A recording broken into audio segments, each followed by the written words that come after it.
Hi, I'm Norman Liss, and the name of the program is The Way to Go. I invite you to join me as we explore places to go and things to do. Today we're taking a trip to the Bronx, and my guest today is a man who I have known for a number of years. I call him the guru of the Bronx. He knows more about the Bronx than anyone else I know. His name is Lloyd Ultan, and he is active in the Bronx Historical Society, which we'll be talking about. And he also is the author of several books about the Bronx. And the current book that we're talking about is The Bronx It Was Only Yesterday. But before we get into the books, I'd just like to get your perspective on the Bronx. We hear many different opinions about the Bronx from people who live there now, who once lived there, who visit there. When one talks about the Bronx, Lloyd, what's your perspective? Well, I've always believed that the Bronx is, in many cases, an ideal place to live. Because to me, it has always had all of the advantages of the city and all the advantages of a suburb at the same time. You have apartment houses, and you have streets, and you have public transportation, and the closeness of shops that you would find in the city. But at the same time, and most people don't know this, 24% of all of the land in the Bronx is parkland. There's hardly a neighborhood in the Bronx that doesn't have a neighborhood park, so you have wide open spaces, you have grass, you have trees that you would find in the suburbs, as well as recreation. For heaven's sakes, there are 4 golf courses in the Bronx. There's a beach in the Bronx. But most of the things that you do in your books and with your work with the Historical Society, you were president at one time of the Bronx Historical Society. Mm-hmm. Most of the things you do talk about the Bronx of the past and not the Bronx of the future. The Bronx It Was Only Yesterday, your current book, and the one that there's an exhibit now at the Historical Society on that subject. It deals a lot with nostalgia. And those of us who lived in the Bronx, as I once did, have a great deal of nostalgia about the Bronx. Is that just because of roots? I think it's partly because of roots. But I think that one of the things that the books show is that there is so much from the past that still survives today in the Bronx. So, for instance, The Bronx It Was Only Yesterday points out that there is so much that has survived from those years, 1935 to 1965, that indeed it is just like it's only yesterday. If you would wake up today and everything from yesterday were gone, you'd say, my, there's a difference. But if you go to the Bronx today, you would find a lot that was there yesterday, and the yesterday is from 1935 to 1965. Now, I've been on tours with you. I know you conduct tours and boat rides, and didn't you say that you even did a tour on horseback? Well, the Historical Society did sponsor at least 2 tours on horseback. Where did it go? Through the bridle paths along Pelham Parkway and into Pelham Bay Park. To some places where it is difficult to walk around, and you'd be easier to see it from the top of a horse. And so we have to go to those rent-a-horse places that are known as the stables in that area to for people to buy it, or they could have brought their own horse as well. But going on a bus tour with you, for example, and the bus and walking tour. I know every time I go across the 3rd Avenue Bridge, I kind of look over my shoulder to see something that you pointed out, and that's a sign on the top of a building. Why don't you talk about that? Yes, immediately to the west of the 3rd Avenue Bridge, right at the water's edge, on the Harlem River, the buildings of the old Jordan L. Mott Iron Works, which is the first true manufacturing business in the Bronx. And Jordan L. Mott purchased the territory that's now known as Mott Haven from Gouverneur Morris II back in 1841 and built his iron foundry there. One of the things he was noted for, he was considered a major inventor in his day. along with the category, for instance, that we would think of Edison and Alexander Graham Bell, because he invented the coal-burning stove, which was a major advance over the wood-burning stoves of its day. Well, the Mott name is all over the place, isn't it? That's right. There is, of course, Mott Haven, and there's a Mott Haven Historic District in the Bronx today. There's a Jordan L. Mott Junior High School, Liss Junior High School 22, that's located on Morris Avenue and 167th Street. The southern part of the Grand Concourse, south of 161st Street, used to be called Mott Avenue, and even today, if you go to 149th Street in the Grand Concourse, there is an old building that houses the elevator machinery right on the corner. That elevator machinery is for the elevator that goes down to the subway below, and right on top in terracotta it says Mott Avenue still. What about some of those other hidden places that only you know about? Well, I'm sure I'm not the only person to know about it, but there are loads of hidden places and surprises, mostly off the beaten path. If you go to most tourist attractions, they're right on major highways or major streets. In the Bronx, many of the places are off the beaten path. For instance, not too far from Mott Haven, there is the St. Anne's Episcopal Church, located on St. Anne's Avenue, just north of 140th Street. Now, that is the oldest church structure in the Bronx. It was built in 1841 by Gouverneur Morris II. But the interesting thing there is that buried in the churchyard and in the crypt are Lewis Morris, who was one of the signers of the Declaration of Independence, and Gouverneur Morris, one of the principal framers of the Constitution of the United States. And also buried there is one of the vestrymen of St. Anne's Church, Richard March Hoe, who was the man who invented the rotary printing press, which is the printing press that is used to print every newspaper today.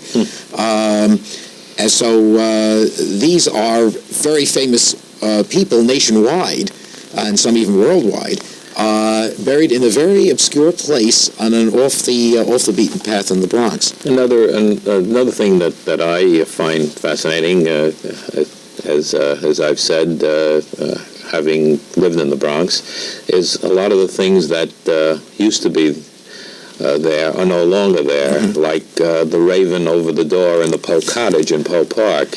Well, that's interesting. Of course, most people don't realize that the raven was not written in Poe Cottage in Poe Park. It was actually written the year before Edgar Allan Poe moved to that area in 1846. He did write The Bells in that cottage. He did write Annabel Lee in that cottage, and several other works. But the raven, of course, was the year before. And what happened to the raven? I guess it flew the coop. It disappeared. I guess so. Another thing that I recall was way up on top of the Paradise, the great movie house on the Grand Concourse near Fordham Road. Every hour on the hour, the dragon would be slain. Yes. The theme that is in the Loew's Paradise is St. George and the Dragon. Not only was St. George over the marquee of the Loew's Paradise Theater, but also there were several depictions of St. George at various places within the Paradise. The Paradise Theater was built in 1929 by Loew's Incorporated, and the architect was a fellow by the name of John Eberson, who specialized in these giant movie palaces of the 1920s. And the Paradise Theater is considered to be his masterpiece. And it's a 4,000-seat theater. And it cost, in 1929, $4 million to build. You went into an anteroom where there were birds of paradise in cages, stuffed birds of paradise, hanging from the ceiling. Then you went into the lobby, which of course was carpeted and plush with copies of paintings on the wall and real paintings in the ceiling above, with the goldfish bowl along one side, and the whole thing paneled in wood, with the grand staircase in front of you. Then you turned left through brass doors and go down one of the aisles of the paradise and sit down. And on the walls on either side, the walls are encrusted with statuary, copies of Michelangelo masterpieces and things like that, all culminating in the top with fake cypress trees straining upward towards the ceiling. The ceiling was painted as if it were a night sky, and embedded in the ceiling were small pinpoint lights to make it look as if they were stars. And there was in a cockloft over the ceiling a machine that a worker would go into that cockloft and turn on that machine, and that machine would then generate and create real clouds that would then move along the ceiling so that you could actually see it. And I have to say, as you recall the details, I remember it well.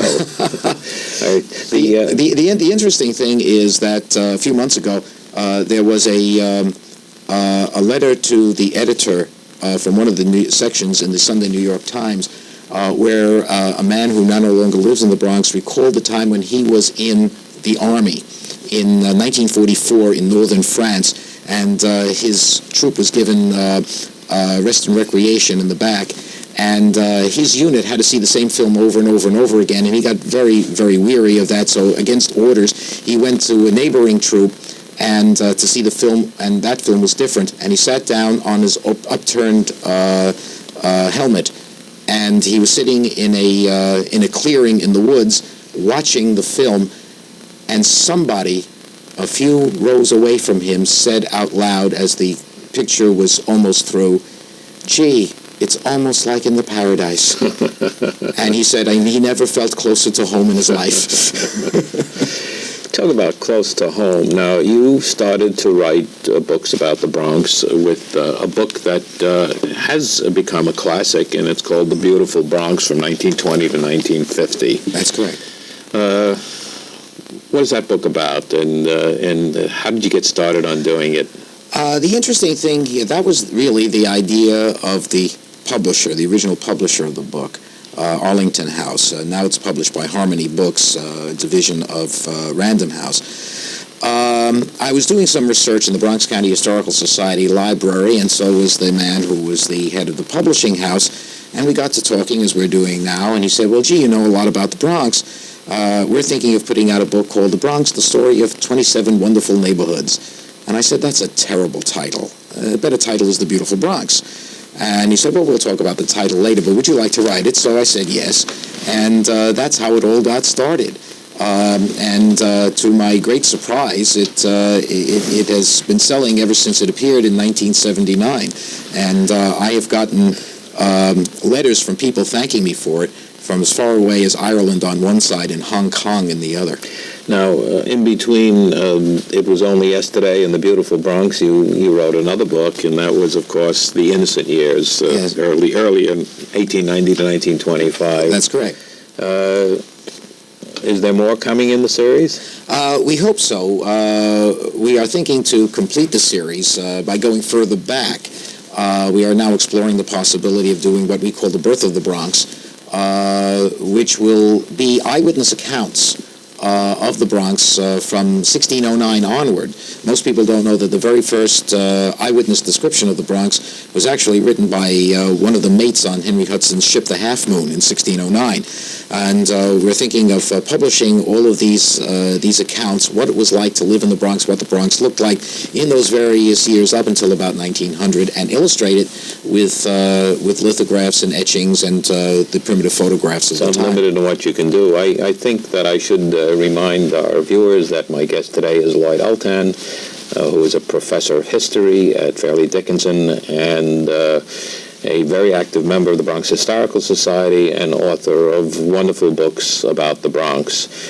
Let's talk a bit, Lloyd, now about the Bronx Historical Society. You've been very, very active. How did you get into all this involvement and interest and knowledge? Obviously, you just have to turn the spigot and out pours all this information. And well, it's very unusual. I am a professional historian, and I've I had gone to college. I had majored in history and went to graduate school and majored in history there. And when I had finished graduate school, I said, well, gee, I know a lot about the United States and other countries, and I know a lot about the history of the city of New York and the state of New York, but I know absolutely nothing about the history of the Bronx. And then I discovered there was a Bronx County Historical Society, and I went to one of its meetings, and it was lectures at the time. And I'm listening to it, and being a professional historian, I'm able to make certain connections. And as I explored it, I discovered that the history of the Bronx is really a history of the nation in microcosm. Every major movement that happened in the history of the United States also occurred in the Bronx. And that spurred me to do more and more and more investigation.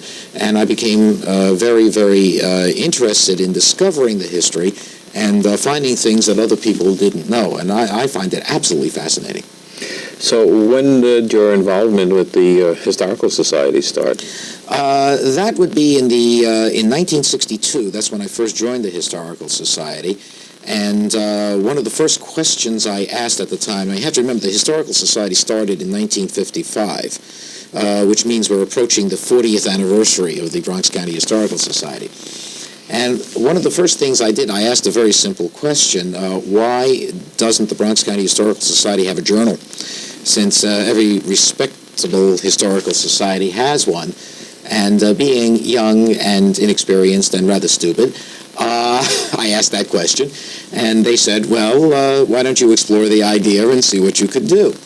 So I explored the idea with other people in the Historical Society, and we found that creating a journal was feasible.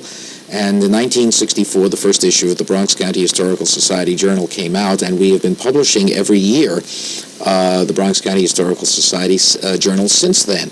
And interestingly enough, the way the economy has worked out, right now the Bronx County Historical Society Journal is the only regularly published journal of history in any part of New York City. So now we're the oldest. No, but the Bronx County Historical Society is unique in other ways as well. Yes. For instance, we have two museums. We mentioned Edgar Allan Poe and the Poe Cottage. The Bronx County Historical Society administers that.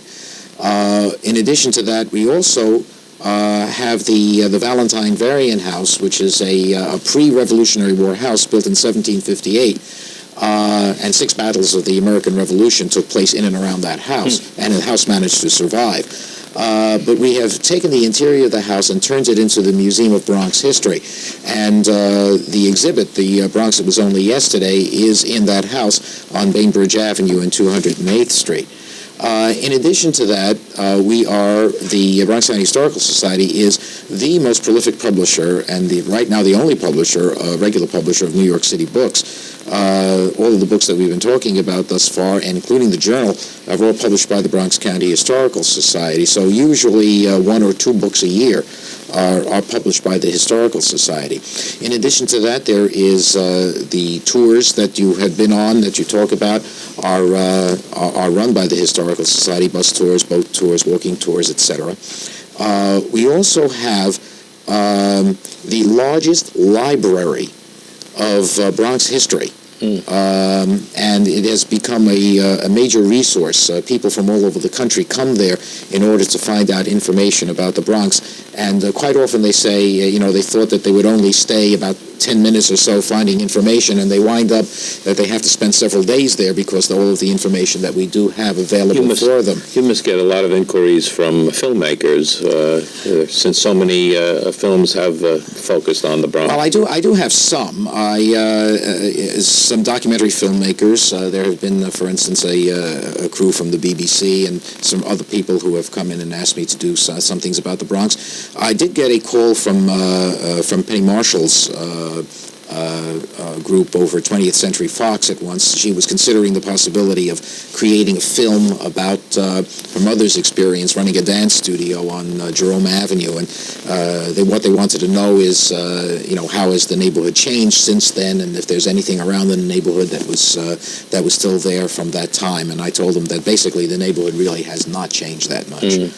Are there many neighborhoods in the Bronx that haven't changed? Oh, yes. Quite a few. As a matter of fact, if you take a look at the list of historic neighborhoods that have been landmarked by the Landmarks Preservation Commission. Most of them are in the South Bronx, which most people think are absolutely devastated, and that isn't so. Riverdale, for instance, still has its fine old mansions and very, very nice suburban-type houses.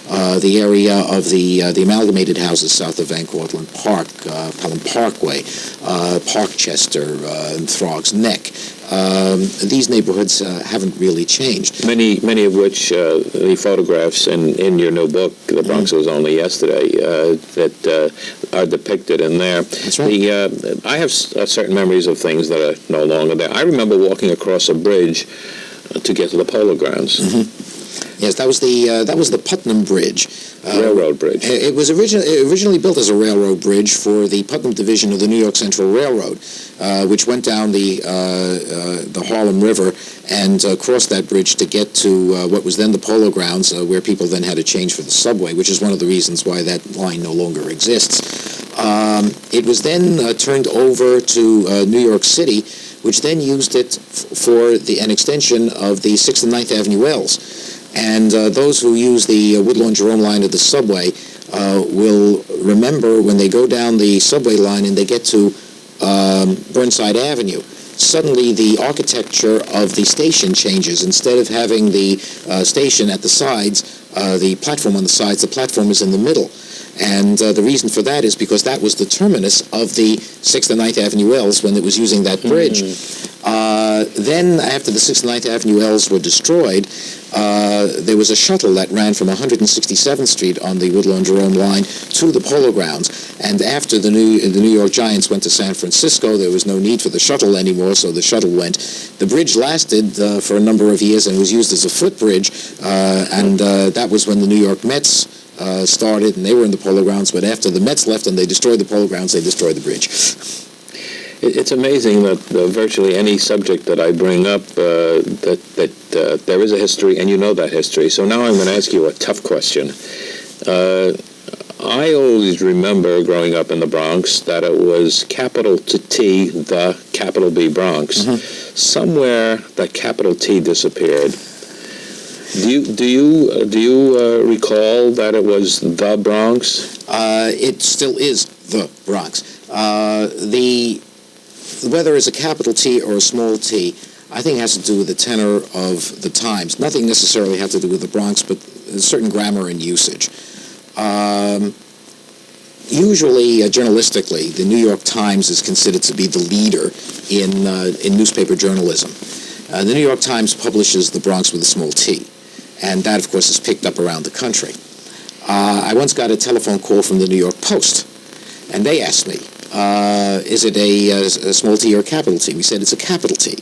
Since that time, the New York Post has been publishing with a capital T. Now, the Daily News has picked that up from the New York Post, and they're publishing the Bronx with a capital T. And the Bronx County Historical Society always publishes the Bronx with a capital T, so hopefully it'll get back to what it really should be, with a capital T. You, I'm sure, in all the years that you have been involved, there are some places that are your favorites. Is there anything particular that you'd like to point out as a place to visit, or any memories that you have of the good old days? Well, I don't like to play favorites. I like the entire Bronx, all of it, every inch of it. I find it endlessly fascinating.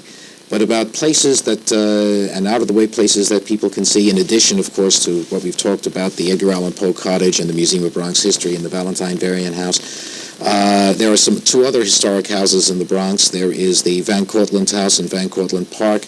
There is the Bartow Pell Mansion in Pelham Bay Park.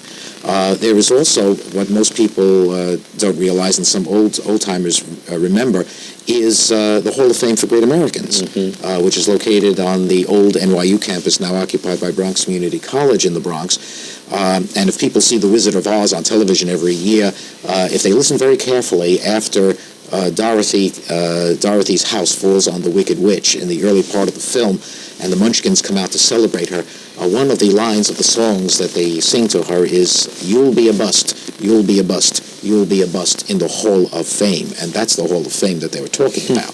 Now, adjoining the Hall of Fame, there's a building with a beautiful rotunda. Yes. What is that building? That is the Gould Memorial Library, and it was built by the same architect at the same time as the Hall of Fame. It was built by Stanford White. who was the leading architect of the time. And that was housed the library of New York University. The money was put up by Helen Gould, who was the daughter of Jay Gould, who was considered a notorious robber baron of the late 19th century, and she was spending Papa's money after he died in order to memorialize him, and that was one of the things to do. And lived at Lyndhurst in Westchester. That is correct. And the two buildings to the side of that building and the Hall of Fame are all part of the same complex, and they are all official landmarks of the city of New York. One of the things that I want to be sure to do before we run out of time is to give a telephone number that people can call to get more information on the Historical Society, which not only publishes the journal and the books, but also has a very interesting newsletter, which has a lot of information for people who are interested. What is that number? Sure. Area code 718-881-8900. And anytime during the week and business hours between 9:30 and 4:30, if anyone calls area code 718-881-8900, there will be people at the Historical Society who would be glad to help. If people want to know about the books, how to order the books, if people want to join the Historical Society, find out when the museums are open, when they could come, and if they want to get any quick information from the library, just call area code 718-881-8900, and the Bronx County Historical Society would be glad to help. It's funny, I had this sense before we started to talk that we would run out of time very, very quickly. You have so much information, so much knowledge, and of course you tell it so well. Thank you. That it's great, and right now I extend an invitation to you to come back and talk some more about the beautiful Bronx, the wonderful Bronx, the Bronx with a capital T, and let's let St. George kill some more dragons. It's great to have you here, Lloyd, and I certainly welcome your visit here to talk about it. I'm Norman Liss. My guest today has been Lloyd Ultan, who is very active in the Bronx Historical Society, author of many books about the Bronx.